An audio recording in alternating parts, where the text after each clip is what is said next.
Welcome, one and all, to an idea that I keep trying to revitalize over and over. It's harder than it looks. In this series, I will be discussing the lore of various characters, groups, places, and things within video games that pique my interest. This does not mean I'll be going over the lore of entire games or franchises, however, just bits and pieces that I feel are really interesting. Today, I'm going over what I feel is one of the most intriguing things within the lore of the Persona franchise.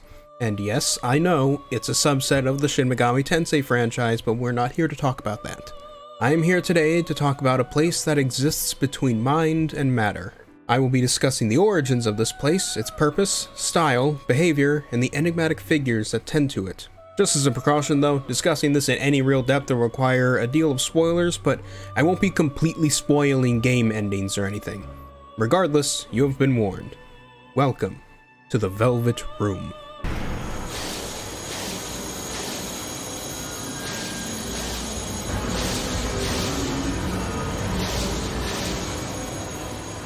Welcome to the Velvet Room, my dear young man.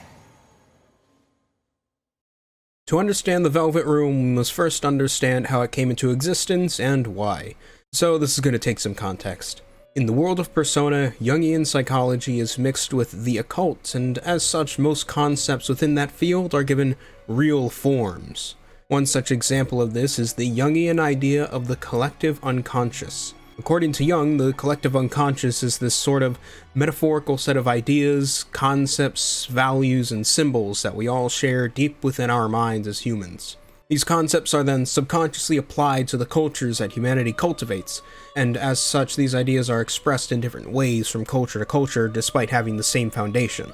In Persona, the collective unconscious is a real dimension, a plane of existence connected to our physical world through our minds. This place of magic and power, influenced by the collective human mind, births many things. The two things we want to talk about here are the entities of Philemon and Nyarlathotep.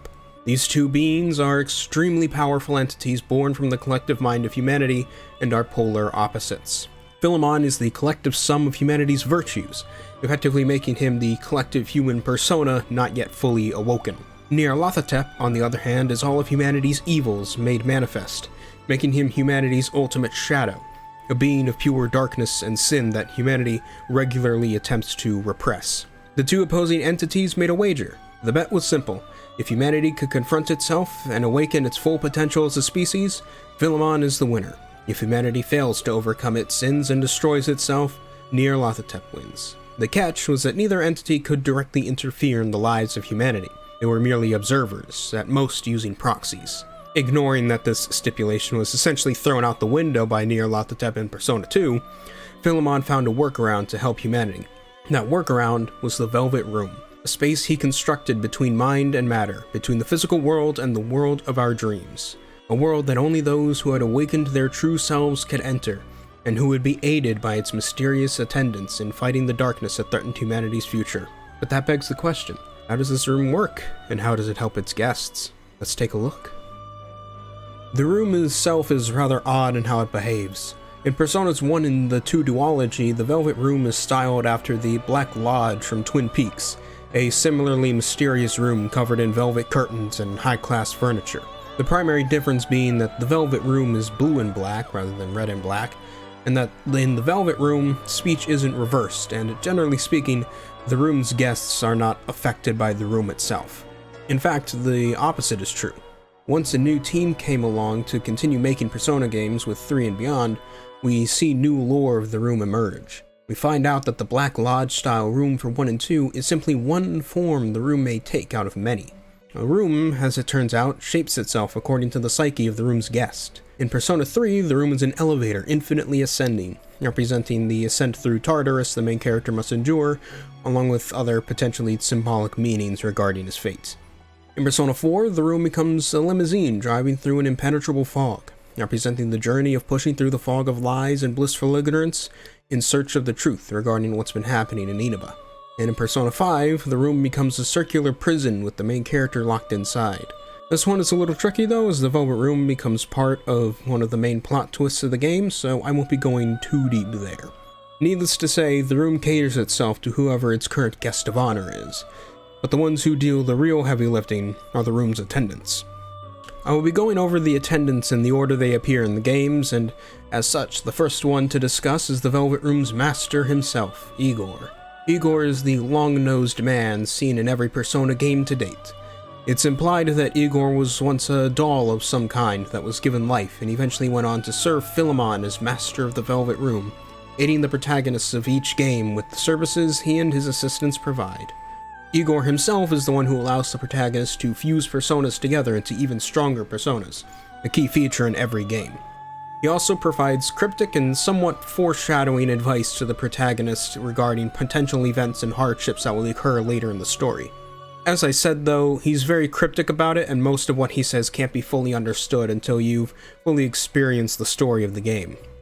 Igor's first two assistants are the singer Belladonna and the pianist Nameless.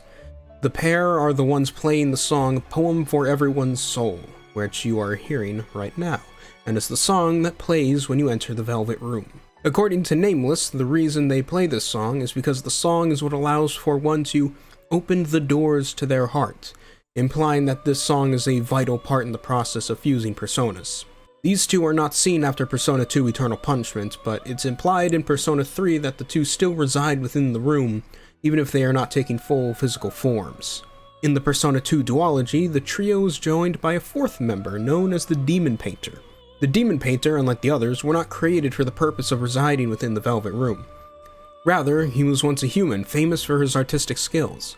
He was seemingly altered in some way so that he was able to reside within the Velvet Room as a new assistant. The Demon Painter's role was to take empty tarot cards and paint over them, turning them into cards of another arcana, with a few exceptions. This gameplay idea was mostly dropped though after the duology, along with his presence in the games. Although a similar idea did re-emerge in Persona 5 with blank skill cards that Yusuke could paint over to create new skill cards. The next two primary attendants are Elizabeth from Persona 3 and Theodore from Persona 3 Portable. There are minor differences between the two, some of which are plot related and major spoilers for the game, but in general they share the same purpose. While Igor continues to fuse personas, these two will keep the Persona Compendium, a book that allows the protagonist to summon personas they've had before for a price.